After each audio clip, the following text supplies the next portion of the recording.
Goeien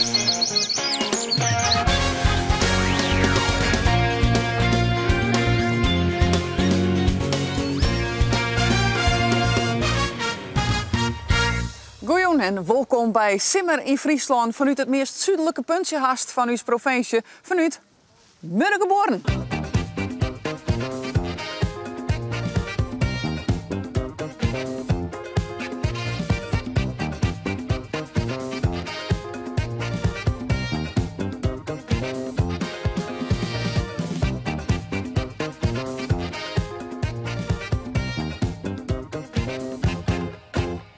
Ja, Munnekeborn, dat is één plak, maar we ben hier voor eigenlijk een hele omjouwing. En in deze omjouwing zit ik een hele bijzondere bed and breakfast. En die zit op een heel mooi plakje. Ja, het is nou ons eigen privécafé. Inclusief een rondje.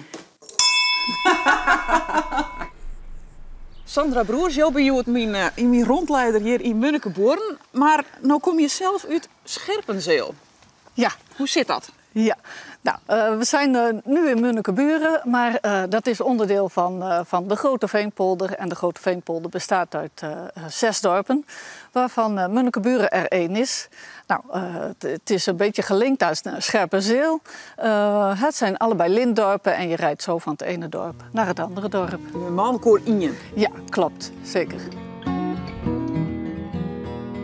Prachtig mooie sammeling van het Warpenheem hier dus. Maar ook een soort grien ertussen. Wat voor regio is dit? Wat voor streek is dit? Ja, dit is van oudsher een agrarisch gebied. In het begin kwamen hier mensen wonen met alleen maar wat geiten en schapen. En dan hebben we het... Nou ja, de eerste bewoning was hier in 1100. Maar goed, 1300 ongeveer kwamen dus ja, echt de bewoning goed op gang. En nou ja, dat is uitgebreid later naar de retails en... het vervenen natuurlijk, waar dit gebied ook wel bekend om staat.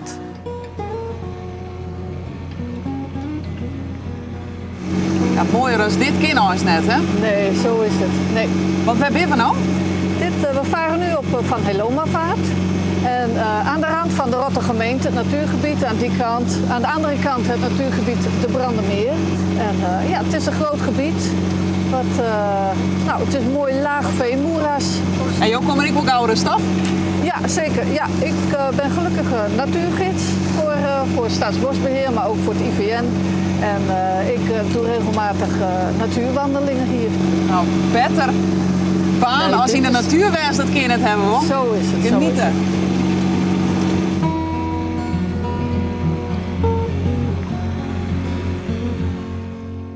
Ja, we hebben toch een beetje een vakantiegevoel erin houden. Dus we gaan even aan een picknicktafel zitten, lekker boeten het dorp op de ronde, stilte. Waar ben je hier correct? Nou, we zijn hier bij de Schenersluis. Die is hier aangelegd. Hij was eerst van hout, later is hij van steen gemaakt. Maar die werd aangelegd om het vervoer van turf mogelijk te maken uit het gebied. En werkt dit nog heel tijd? Nee, hij laat wel wat water in en uit, maar hij werkt niet meer. Er moet wat onderhoud aan gebeuren. Nou, weet je waar het wol werkt? Dat is uw verslaggever Johanne Brinkman. Want die zal actief aan het werk bij de Outdoor bij hem in het dorp.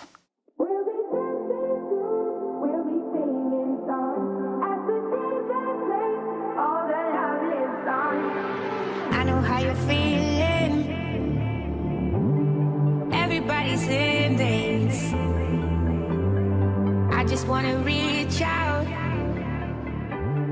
Hold you, that's my one wish. We'll be dancing. Nou, je verzet je handen van stok naar stok. En als je dat doet, dan oefen je je armkracht. Ik vind uitdagingen heel leuk. Dus de dingen die ik lastig vind. Of de dingen waar ik net niet bij kom, maar gewoon probeer te springen. Je voelt het wel aan je spieren, maar het is gewoon zo leuk om te doen. Om te klimmen en te klauteren.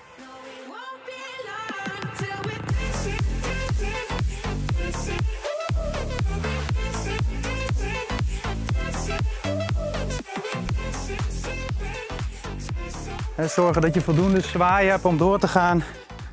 Volgende ring. Dus momentum en techniek is eigenlijk in deze sport best wel belangrijk. Dus gebruik zeg maar het momentum van de zwaartekracht. En dus als jij zwaai hebt, dan probeer je eigenlijk gelijk door te gaan. En dat maakt het ook heel leuk.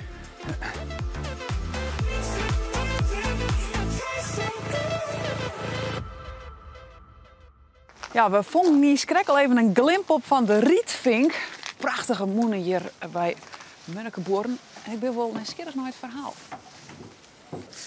En bij waar kun je dat verhaal nou beter krijgen als bij de moeder? Zo is dat. Ja, ik zal hem even vangen, want ik wil de molen even een klein stukje meer op de wind zetten. Maar het is jammer, er staat nu net niet genoeg wind dat je ook in werking kan zijn. En dat betekent de vijzel, normaal gesproken, het is een watermolen.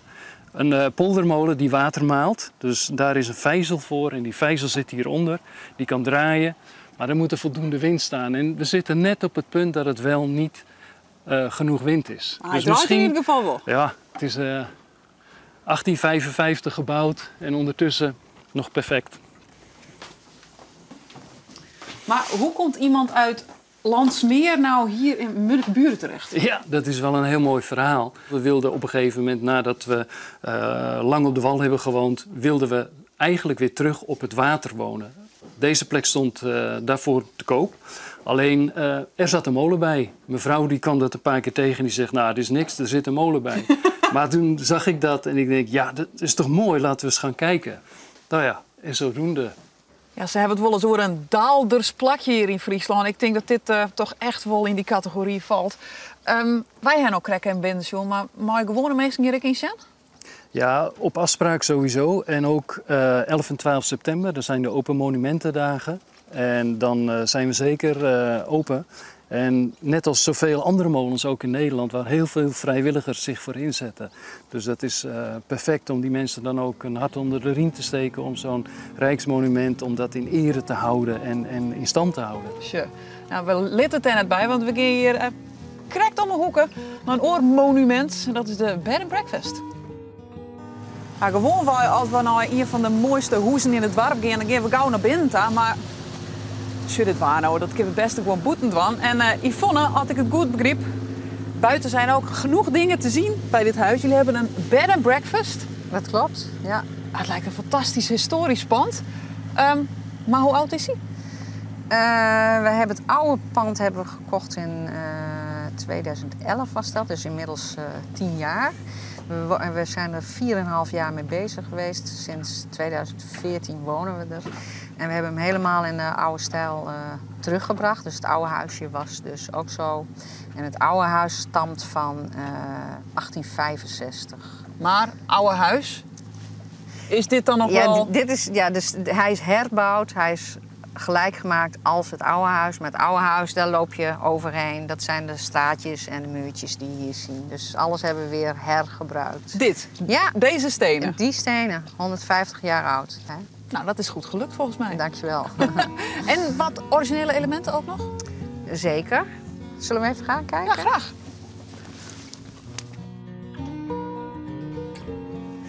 Nou, dan gaan we nu ons oude cafeetje even laten zien. Dit nisje, dat zat erin. Dat hebben we helemaal weer teruggebracht in stijl.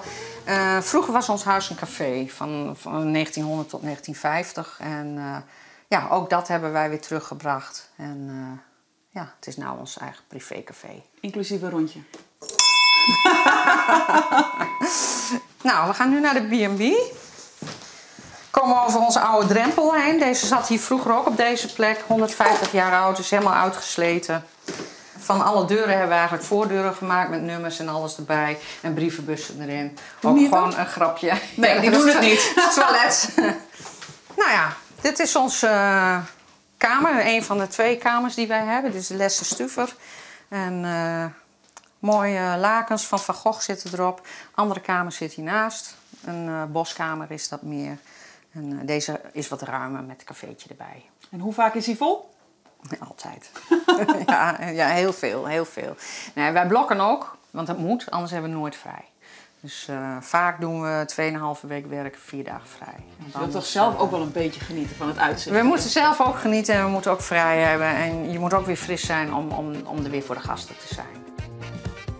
Ik heb je wel geleerd dat er een soort te dwan is hier in Munnekeborn. Een prachtig dorp, maar vooral ook een prachtige omjouwing. Ik zou zeggen, het is hier echt simmer in Friesland, hè? In Monnikenborn.